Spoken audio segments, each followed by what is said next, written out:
As you all know, this is Boating Basics for Women too. And thank you for being here tonight. And I hope that tonight, again, you will get some value out of the work that I've put together. And what I have put together is really my perception from being a cruiser, being on the water, and being a power boater in my life. Some basics and essentials and things that I believe can really help forward you and having a far greater experience on the water. So with that, I will get going. For those of you, if any of you don't know, I am both a power and sailor boater. My life right now is on our sailboat. We have an Oceanus 381, and her name is Simplicity. In my business career, I am a life and business coach. Both my husband and I have sailed over 18,000 nautical miles, and I am certified through US Sailing and through Nautic Ed. And I am a mom of two daughters, one who lives in Scotland, who is helping with this event, and another who lives in Boise, Idaho, where we raised our girls for 21 years. And I will keep going. So I'm going to bring up the poll, maybe here. Erin, do you want to go ahead and bring up the poll? And so the poll will be coming up shortly. And the first question that I have is, are you planning to buy a boat in 1, 3, or 5 years? And I probably should have. There are many of you that do have boats already. So if you do have a boat, you own a boat already, if you would answer in chat and put in, we own a boat. So if you could answer your question there, and I'll make sure to clean that up in my next presentation. The second question, Erin, are we up on poll? Yes, ma'am. Okay, so let's give everybody a chance to answer that. And checking on chat, Erin, so if you can double check chat and just write that calculation down, and then we'll add it in for how many people have on that question. And then do we want to go ahead and ask question number 2, Erin, in the poll? Why do you want to own a boat? Yep.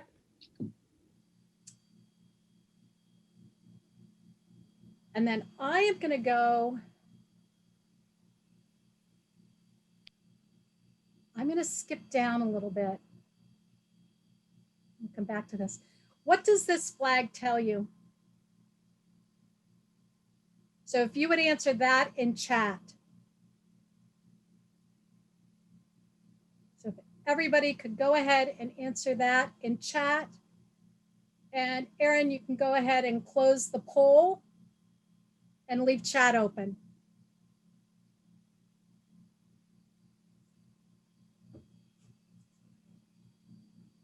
And if you could bring up the poll results, that would be great.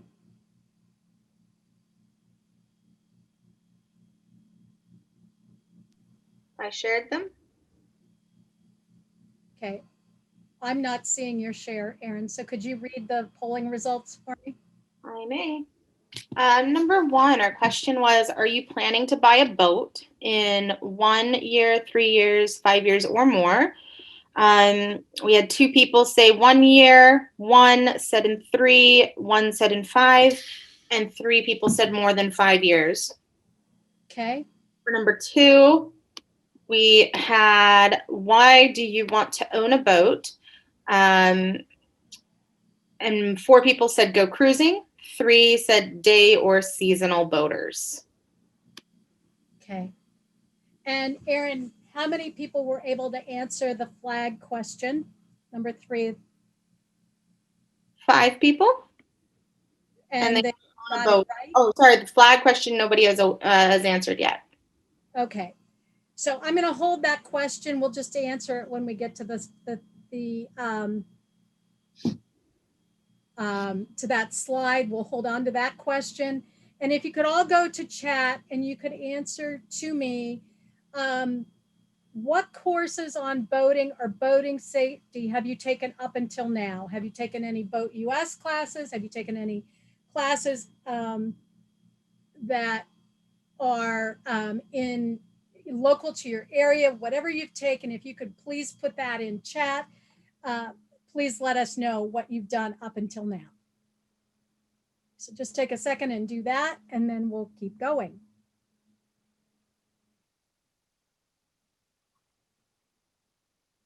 So one of the great things about being in this world is that you meet all kinds of people.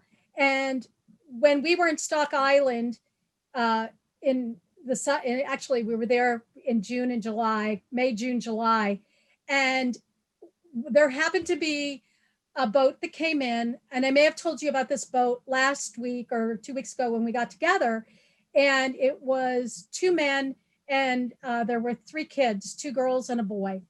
And the captain was yelling, he was bringing the boat in, nobody knew what they were doing.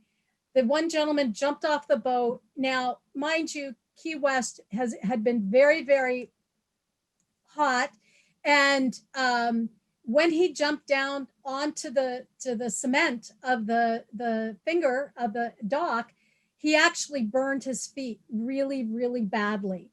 And today we got in the mail a lovely letter from this gentleman and a gift.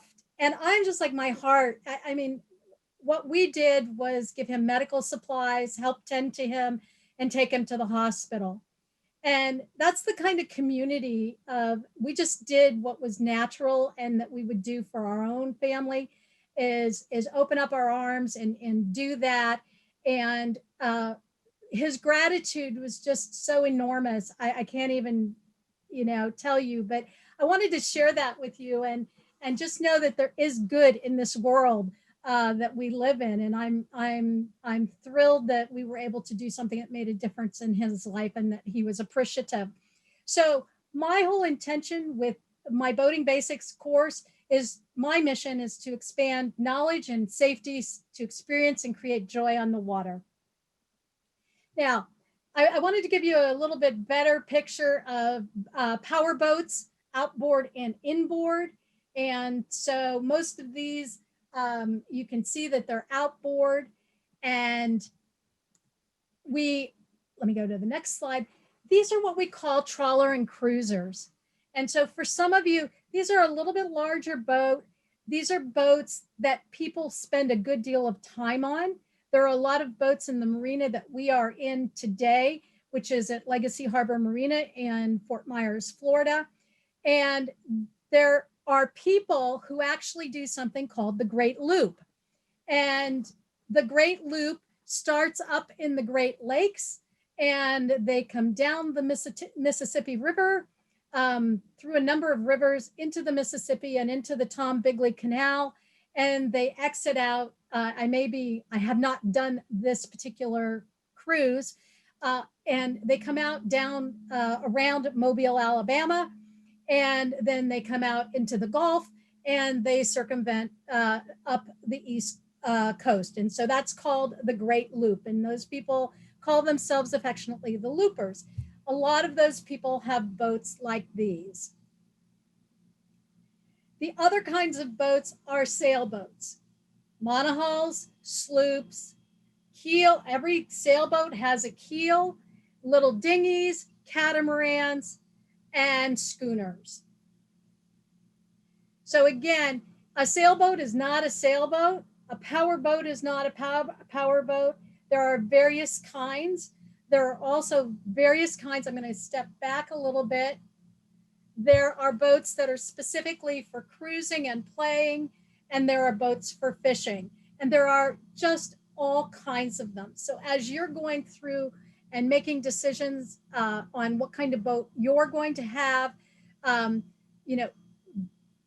think about what it is that you want to do and look at what are the best options for you, because there are tons of them out there. And they're definitely, boaters are opinionated. They will tell you what they like and what they don't like. And so talk to people that have boats and ask them why they like the boat that they have. What do they love about it? What don't they love about it? What would be one thing that they would do different or two? And so asking those questions is really important as you're looking to buy a boat. If you're looking at the sailing world, a big question is, should I be on a monohull or should I be on a catamaran? And the truth of the matter is it's personal preference and space. And for two of us, our monohull is perfect. It's the perfect size. If we had our two daughters with us, I can tell you that when they are visiting with us, it does get a bit cramped. So here, what I want to show you is that there are a number of similarities when we're talking about boats. So if you look at the boat, which is the power boat, you can see that there is a bow. There's also on the sailboat diagram, there is a bow of the boat. Every boat has a starboard and a port. Starboard is the right side of the boat, port is the left side of the boat. The stern is the rear end of the boat or the transom. And at the back end of the boat is where there is the engine. And in the case of the diagram of the power boat, you are seeing an inboard engine. And on the other pictures, you saw pictures of outboards. The outboard is attached to the outside of the boat. People who are in salt water have a tendency to prefer especially fishing guys and some people that are choosing to be in the salt water for a power boat. They like to have outboard engines. As far as sailboats and catamarans, we on bigger boats, and last week we said that if we had a boat longer than 30 feet, it was considered a yacht, whether it's a power boat or a cruiser, as long as it's aesthetically pleasing. So there are a couple of distinguishing factors. A sailboat has a mast, and there are parts of that on the mast. There are sails. There's a jib and there's a mainsail.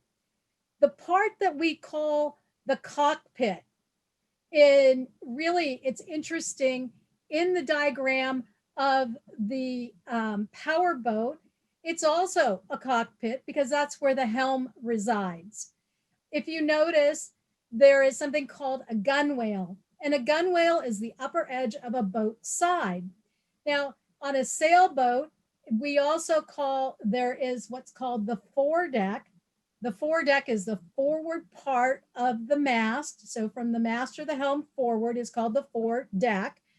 And all boats have cleats on them, or a mechanism that would act in the same way of a cleat.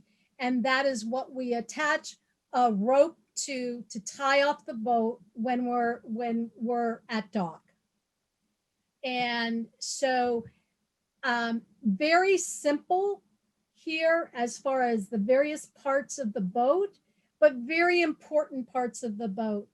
And the reason that you need to know these things is that the hull of the boat, there are different kinds of hulls. And as you can see, the hull on the sailboat also has a keel. And what that means is we have a draft. So the distance from the top of the water to the bottom of the keel is what is called a draft. Now, if you notice on the power boat, you don't see really much of a draft, and there really isn't much of one. When you have a boat that you're taking fishing in the Keys in Florida, you really don't need to have a lot of draft because you want to get into some of the shallower places many times. But for sailboats, we have to be very cognizant of the depth of the water. And actually, we all have to be cognizant of the depth of the water depending on the boat that we have. We have to know what is that draft? What is the depth that is no go for us? And depending on where you're located, will tell you what the geography is of the floor of the water that you live by, that you boat on. So if you're up in the Great Lakes and you have big rocks, or you're up in Maine or in Canada and you have big rocks, you need to be very cognizant of the fact that the floor of your body of water may have a lot of rocks and debris, various things that when they get in the way of a keel could be very damaging. Same thing for a power boat. So again, someone not knowing terms and understanding what something means, like a marker, could inadvertently go from appropriate water depth into very shallow water. And I believe I told you a story last week of a person, a woman, who had actually taken a wrong, didn't understand what the marker meant. And she went up a part of a river and she was in the rapids and she was in 6 inches of water and did $27,000 worth of damage to her boat. So the part of us as women learning and helming a boat, we need to understand these things. The other thing about parts of a boat that are very important is what, if you take your boat out at night or in conditions where there's poor visibility, like fog, or just a really, really bad rainy day with really very poor visibility, every boater is required to put their boat lights on. And what we mean by that is you want to have your navigation lights on. They do a good depiction on the picture of the power boat. They show that the red and the green lights are at the bow of the boat. So red light is on the left for port because red is always left. Green light is on the right for starboard. And so that is consistent with the lights that you see on that boat. And that would be the same for a sailboat. So the other thing that you'll notice is they're showing an all-round white light on the rear quarter panel of that power boat. One of the things that we have on our sailboats is a stern light. So it's also white in color. Now, we have a couple more lights on a sailboat, and one is called an anchoring light and one is called a steaming light.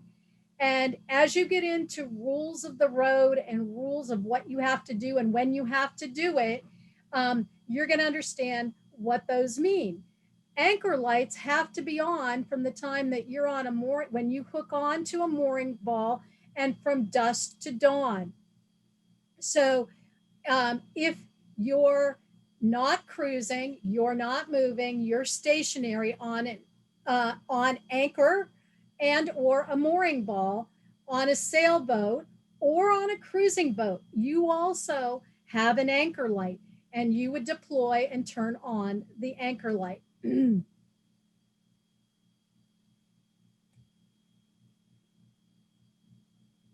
Sorry. There we go. Last week we talked about language, and I'm going to bring up language again because I think it's a great example of the differences between how we commonly refer to things in our house and what may be becoming your residence. So a bedroom is called a stateroom. The hallway would be equivalent to a companionway. The kitchen is the galley, bathrooms are head, closets are lockers, the basement is the bilge, and all boats will have a bilge. There is an area that is underneath the walking area of a boat that you can lift up the floor, and you will have storage area. And that's also where water will go if water is coming into the boat. If you have air conditioning on your boat, the water will drain into your bilge. We use our lazarettes as what we call the garage. And the lazarette for us happens to be in the cockpit. The patio would be the equivalent of the cockpit or the foredeck, and the steering wheel is the helm. And it is important that if someone is on a boat, that they understand that terminology, because if someone's telling you to go to a particular stateroom in the rear of the boat, you need to understand where you're going and what you're being asked to do. And people do use that terminology. So another, when we're in terminology, cruiser now can be identified as a yacht or a motorboat with passenger accommodations for leisure use. That can be a type of boat, or it can be a person or persons that are they're traveling and lives on a boat, and it may be their home, or it may be where they come to vacation. A liveaboard is someone who lives on a boat on the water, possibly in a marina, but they could be on anchor. And some of those liveaboards don't go anywhere, and they may not be able to. When we were in Redondo Beach, California, and we were there for 2.5 years, our neighbor had a boat that he lived aboard because it was far more affordable for him to live in that marina. However, that boat did not have an engine. Now, of course, the marina and the harbor master did not know that that boat did not have an engine, because it is technically required that every boat is able to leave under power, because if there's an emergency, if there's a fire in your marina, you need to be able to leave. So one of the things that we learned, I will tell you that I used to refer to myself as a liveaboard, and I learned very quickly that for both insurance purposes and just in general,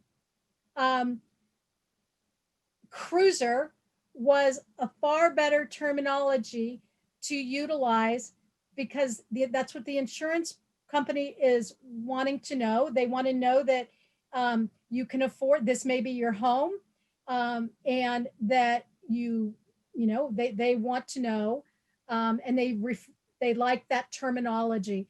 Liveaboards, we could have a whole conversation about this, and there are many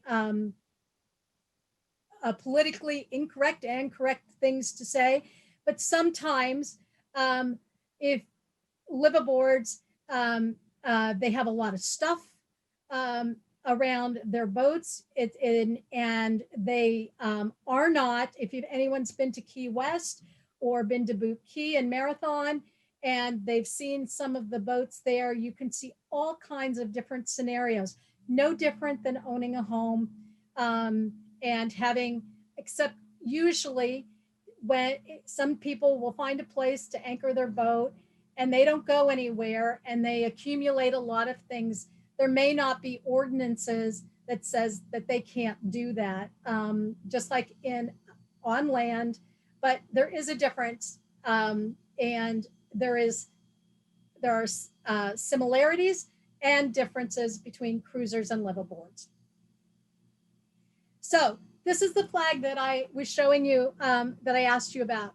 And if everybody would go to chat and just tell me what that flag means, I would love to know. Aaron, could you just, and if you don't know, just say you don't know.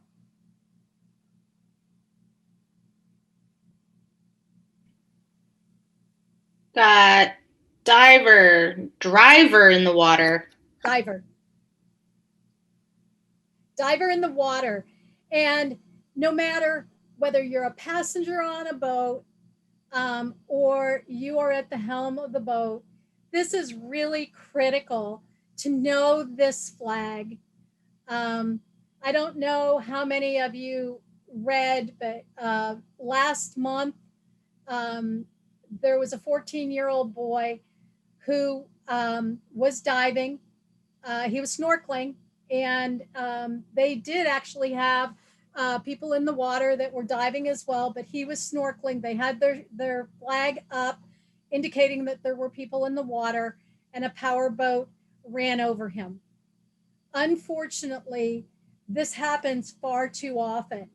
And so this is a critical flag to know as a passenger. So if you see it, you don't want to go anywhere near a boat that has that flag up.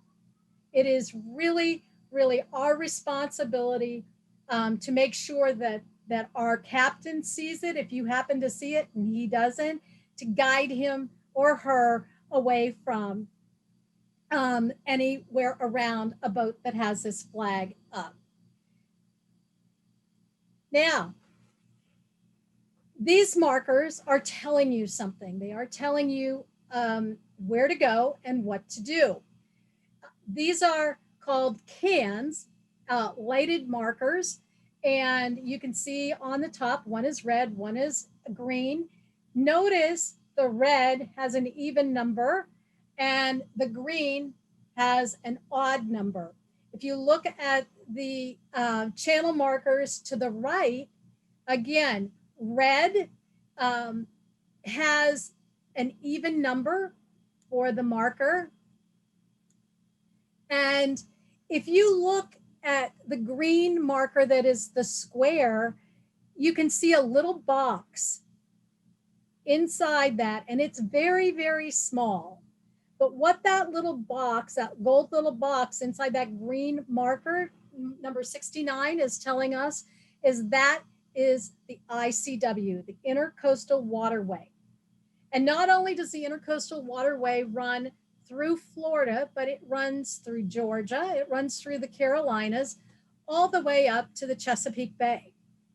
And it is important to know that when you're on the ICW, that the markers can be opposite of what a marker would be when you're heading out to sea. So red is going to usually go on your left, right will go on your, green will go on your right. So all of a sudden, now it starts getting incredibly confusing. And I wanted to bring this to you so that you could see this is what the U.S. Coast Guard publishes to teach us about navigating. And first of all, what it tells us is red, right, returning.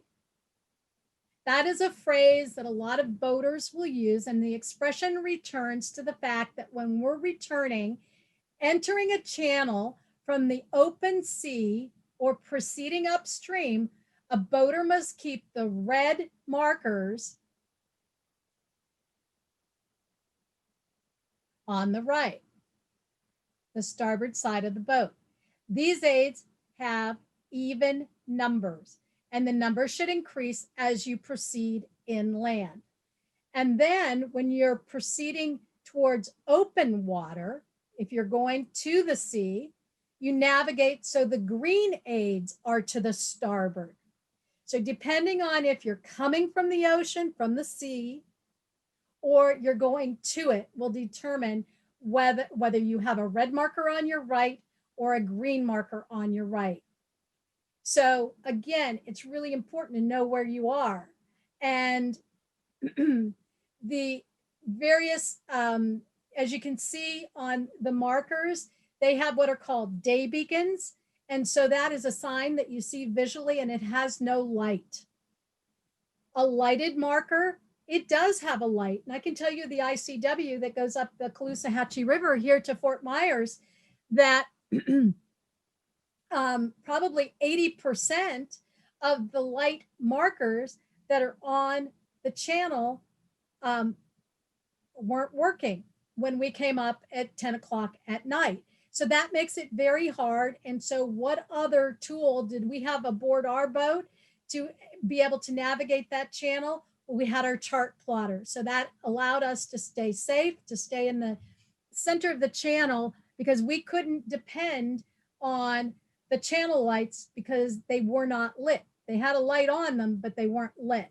And that usually is the job of here in Florida. It would be either the Florida Safety or the Coast Guard Auxiliary to make sure that those devices are lit. So if you have that happen, you want to let people know. They don't know because they're not always out there. If you notice, there is something called a can and a nun. So look at you'll see that the can looks like a soup can, and that's why it's called a can. And the nun, please forgive us, but they're referring to a nun. And lighted buoy, again, floating lighted buoy. It's high up, it's easy to see, and you can see lighted buoys both in red and green. So there are specific characteristics. And again, as you're learning boating, these are important. This is very important information for you because there is a channel, and that channel has the depth.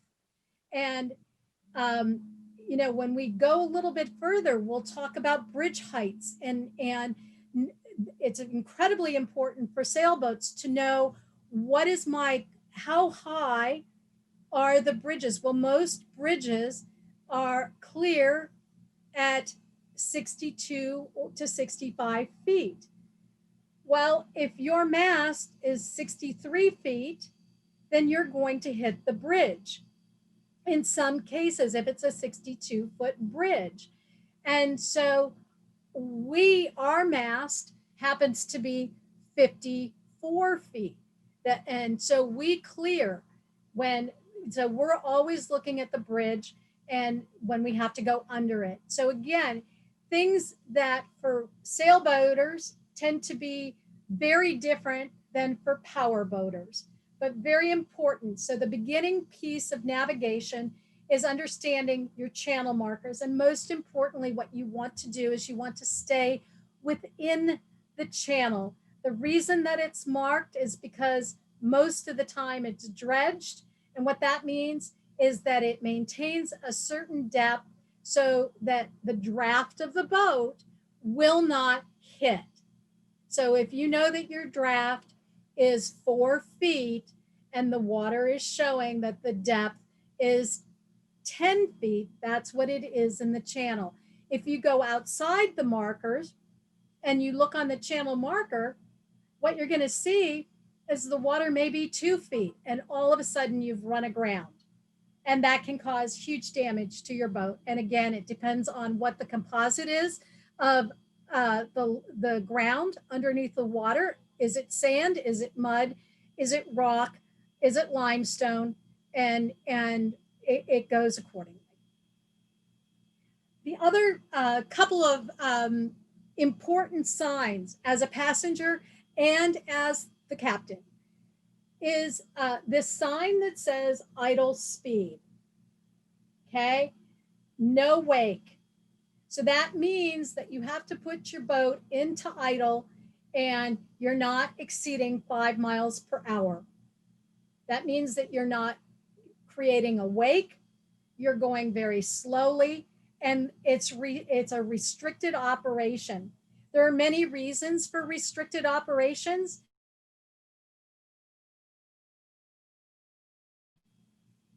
There is a marina and there's a channel, and many places require that you go to a restricted operation and idle speed when going under a bridge. So again, knowing what do these markers mean, what's it telling you, what do you need to be doing is very, very important. The other thing that's really important here in Florida are our manatee zones. And knowing that we do have manatees that are out in our waters, in our rivers, in our marinas.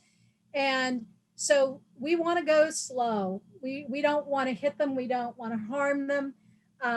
And so here, if it's a manatee zone, because they're known to live in this particular area, you're asked, and I will tell you that these are ticketable offenses on the water. So just like speeding in a car or violating a rule when you're driving, there are violations that you can be ticketed for, and they do vary in costs. Um, the next section that we're going to talk about is try before you buy. And how would you do that? Well, first of all, the way that you could do it is you could boat with a friend. Um, Another way that you can do that is charter. And a third way would be to join a club, either a yacht, boat, or sailing club. A lot of the yacht clubs have wonderful programs for kids, women, and beginning sailing, and boat clubs. So a boat club like Freedom Boat Club is a great place. They'll teach you about taking out power boats or sailboats. They have a whole bunch of different boats that you can pay a membership fee and get out on the water and see and begin learning. Boating with a friend is a great way to get out there and see, well, do I really like this thing called boating or sailing? And then the next step is really a charter. And I will tell you, we would charter. Our girls grew up every time we would go on vacation. Mom always scheduled a charter so that we could actually take the kids and get them that experience out on the water, whether it was a catamaran or it was a monohull. It didn't matter. We were all together. We were on the water. We had power boats at home. We were water skiers. And so we chartered for a day. And then as our girls aged up a bit and we got to be empty nesters, we found that when we went on vacation, that one of the things, instead of just going to the beach, we wanted to do was charter.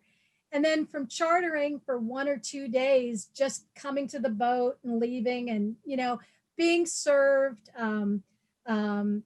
beautiful lunch or dinner, whatever it was. And then the next step for us was we loved sailing. And so we chartered a boat. And so we actually went to St. Thomas and we chartered for 10 days. And it was the most amazing experience that I could talk to you about forever. And it was a turning point for us. We knew when we left St. Thomas that we would be buying a boat.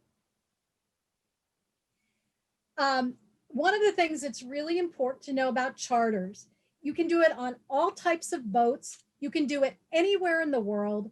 You can do it with or without a captain and a first mate.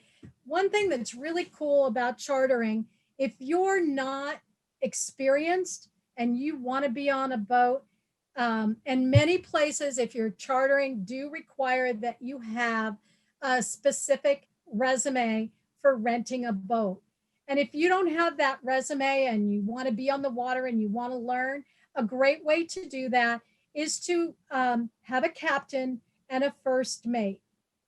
And I will tell you, it is our experience, even in the day when we had cruise ships that were cruising, for a family of 4, it was far more economical for us to do a charter than it was to go on a cruise. And so you can pay all kinds of money and you can have the amenities, any amenity that you want. You can have it be you by yourself and your family alone with a captain and a first mate, or you can have other people on the boat, depending on the size of the boat. You pretty much can pick it and design it any way you would love it. And that is a wonderful way for you to try before you buy. Now, there are some options when buying a boat, and one of them is full ownership. What's great about full ownership is it's ours. We own it, it's ours. If you have friends that you're comfortable with and you become partners, I know people who have done that. I know people who have done it successfully, and I know people who have not had successful partnership arrangements. There's also something called fractional ownership. And one of the pieces of that is no different than a timeshare. Your timeshare is your boat. And so you are basically given X amount of time on a boat and you pay for that time. And then the other option when buying a boat is buying a boat from a charter fleet. I would not recommend buying a boat from a charter fleet. Um, and that is my personal opinion.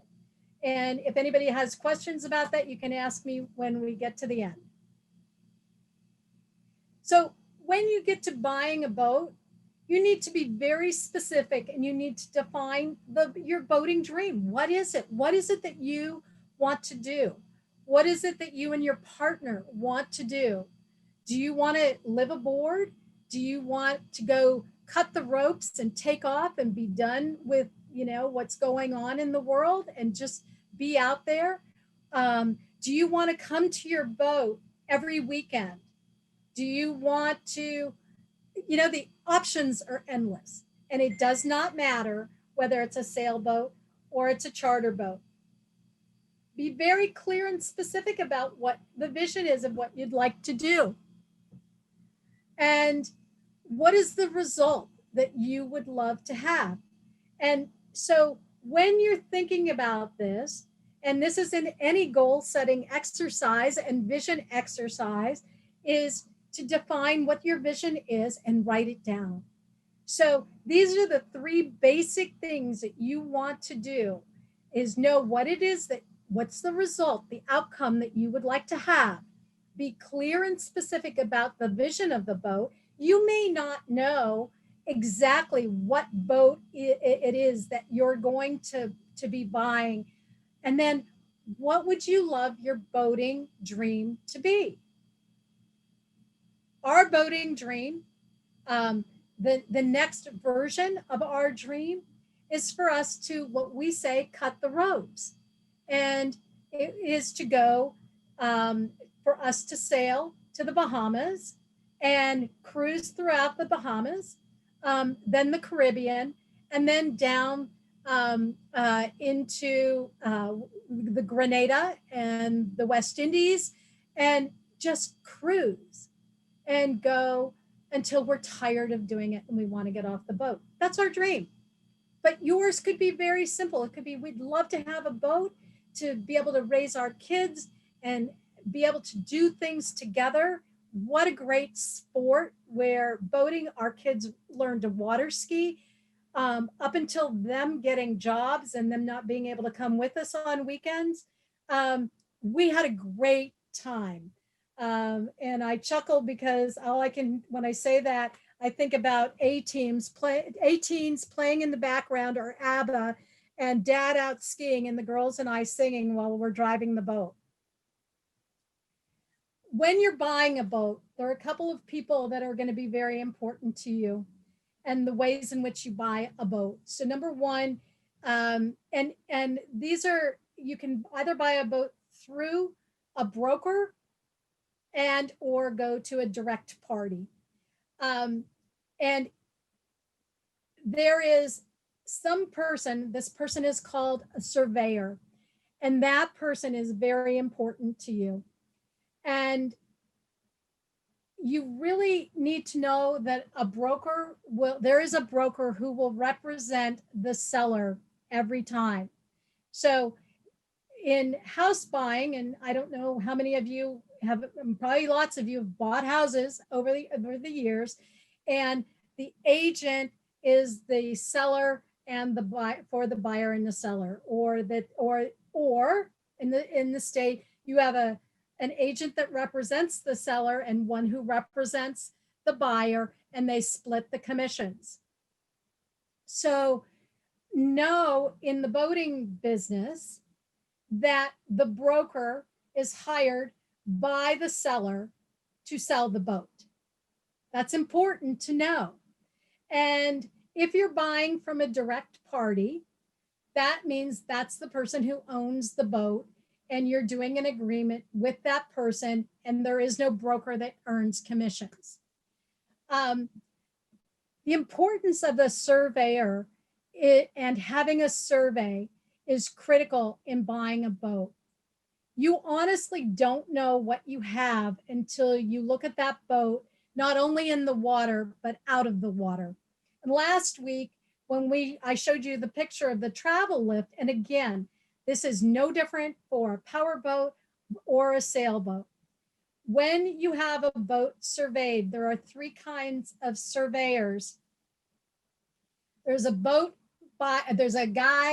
who the buyer really wants to have a surveyor whose specialty is helping people buy boats, because they're looking for everything that could possibly be wrong with that boat and that they can help you drive the price down. There is a surveyor who represents and surveys for the seller so that it can be represented to any individual. It is that person.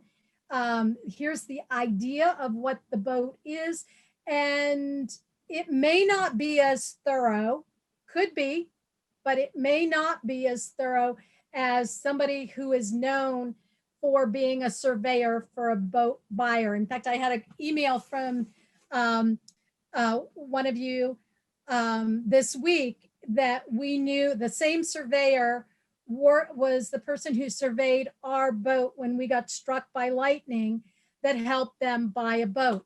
And you know what? They got the perfect surveyor because he was meticulous. And so that particular surveyor also worked for insurance companies. And he can read, he basically, in this case, it was a he. There are a few women surveyors. I have never met one. And this is what helps you negotiate the price of the boat that you're buying. There's one other thing that is tells you a tremendous amount about the boat that you're buying. And this is a question mark because you can't always get it. But if you are working directly with the person who it's a direct buyer situation, a direct seller situation, always ask, because all they can do is tell you no, is read the logbook. The logbook will tell you exactly how many hours are on the engine, how much time they've been in and out of the water, the maintenance. It tells the story of the boat from the time that that person took ownership. Now, that is on a sailboat and on cruising boats. People, when we had our sport water skiing boat, our Malibu, we did not keep a log. We kept maintenance logs, but we certainly did not. I could tell you that they could measure the number of hours that was on that inboard engine, and there were not that kind of records. But there are when you get into bigger boats and larger expenditures. And again, if you have questions about this piece, we can talk about it here in a few minutes. Couple of things that are very important and mistakes when buying a boat. Number one is skipping the survey. Falling in love with a boat and buying it from emotion versus logic. Buying only by brand, size, or what looks good versus considering your objectives and your needs, not matching your needs. So you could buy something and it really, truly does not match your needs. Buying too much boat for your skill set. I will tell you that when we bought our boat, we thought that we would probably end up getting a boat that was 28 feet in length. And we sat on 28-foot length sailboats. And then we went to a 32 and a 34. The difference is it's mind-boggling when you're in the boat. The difference of how much 2 feet or 4 feet will make. And I can't implore to you the importance of getting on a boat and sitting in it and being in it. And even if you're with the broker, being on that boat for an hour. We were very fortunate because we were pretty sure this was a great little boat, and it was a great little boat. And I looked at the galley and I knew that if this boat were the boat that and I stood in the galley and I was like, there's absolutely no way that I could make this home and have the galley, the kitchen, um, work for us living aboard. So you'll know that intuitive sense that you have when you're aboard a boat. And again, if it's a power boat or a sailboat, catamaran, doesn't matter, either one of the two genres, you're going to know that intuitive sense. It will tell you. The other thing that's really important, um, getting a boat that's not too much boat for your skill set. I believe I said that. But what's important about that is if you really do not have any boating skills and you go out and you buy, there will be brokers that will tell you, oh, I can get you into it. It's going to be a great boat for you guys overall. You'll learn. And then the next thing you know, the insurance company is telling you, well, you need to do this, this, and this. And until you meet these objectives, you can't take your boat out by yourself. I have seen that happen over and over and over again. And again, there's so much to learn in this boating industry that sometimes and get what you're comfortable with. And again, you'll know, listen to that intuitive self, and really, is it too much boat for us? Do you feel comfortable? Now, one of you may feel comfortable and the other one doesn't, but you guys there needs to be compromise, and you need to look at it objectively and have conversations about it. Communication is vital. Another very important aspect of this is not staying within your budget and leaving your original purchase budget that you have and what you have for refit.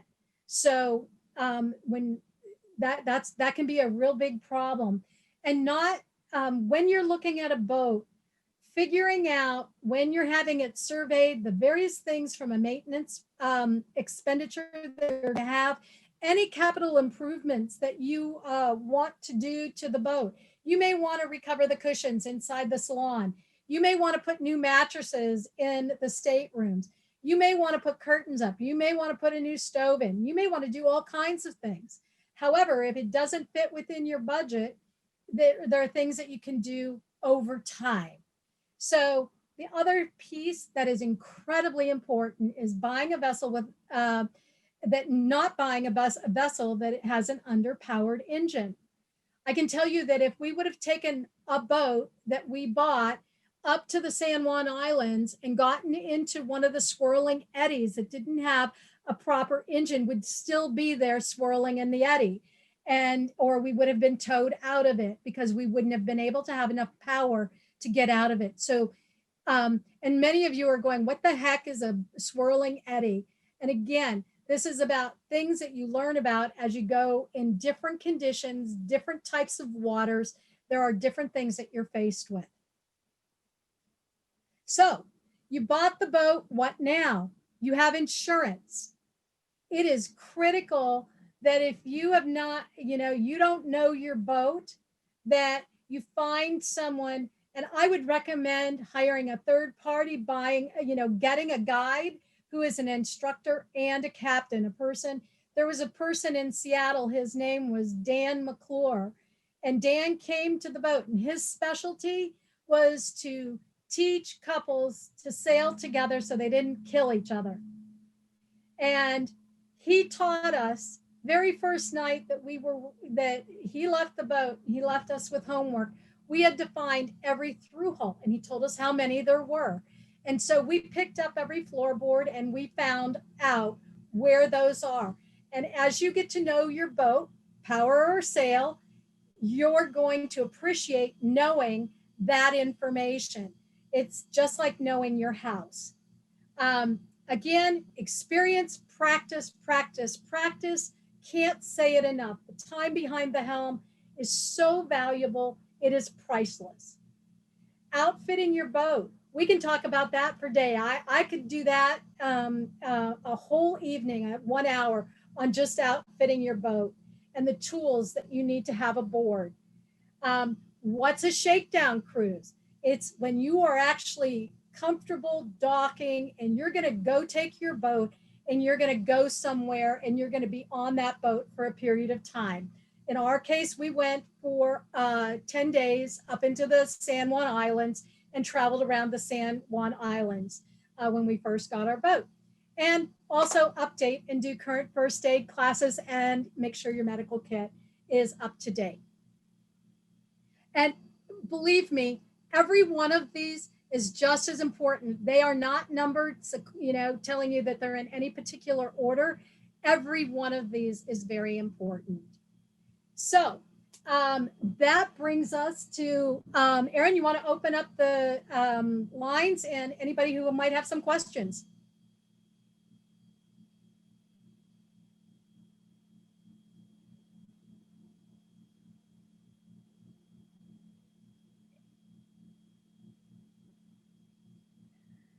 Erin?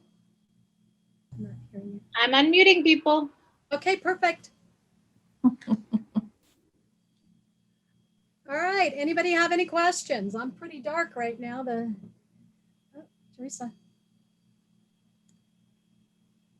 Anyone have any questions? Anybody brave enough to ask a question? Sure, I'll ask a question. So this is Lori McElroy.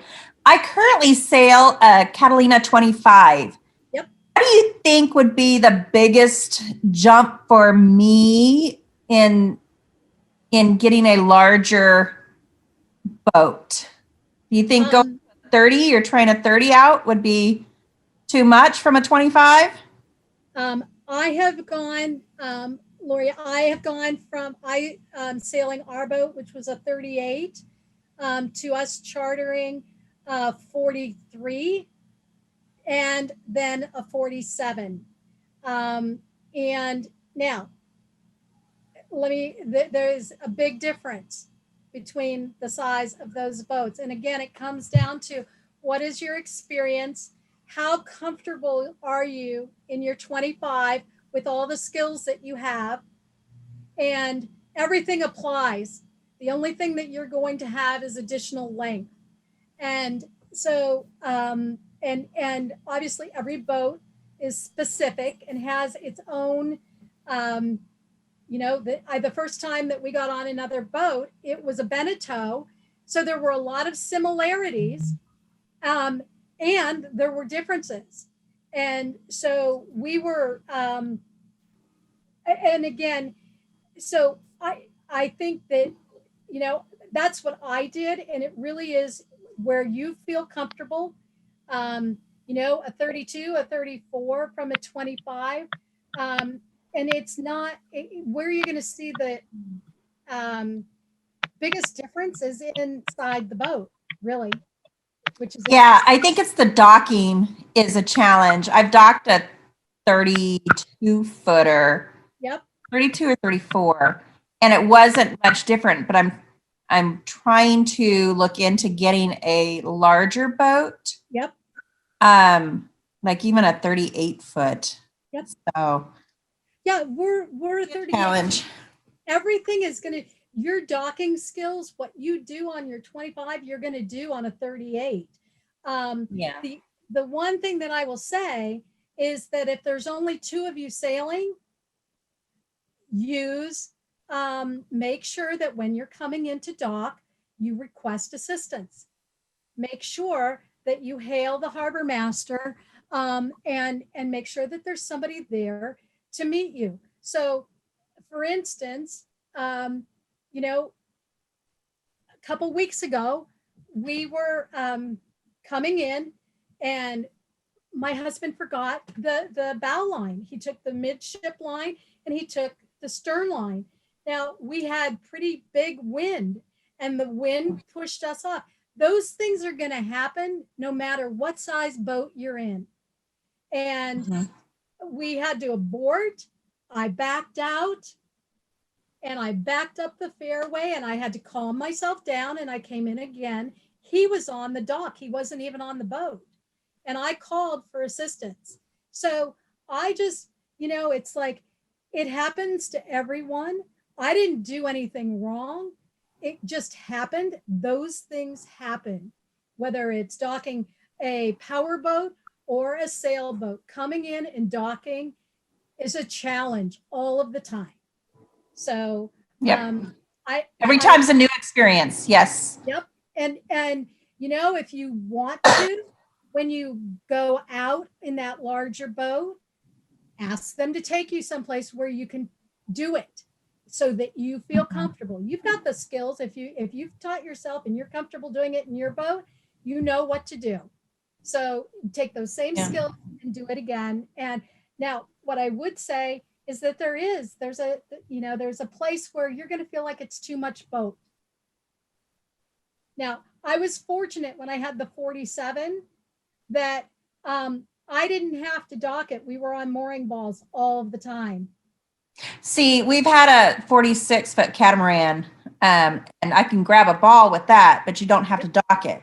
Yep. And I wasn't the one driving. Yep. So it's a lot different in docking a catamaran or docking a larger boat. So yeah. Well, thank you so much. I'll let some. Thank you. I hope that helps. Yes, yes, definitely. Valuable. Anybody else have a question?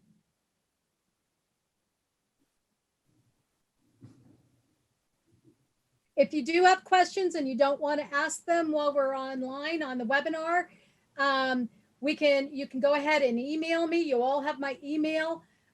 We'll be doing Boating Basics 3 in November 11th and November 24th. And I will just double check those dates.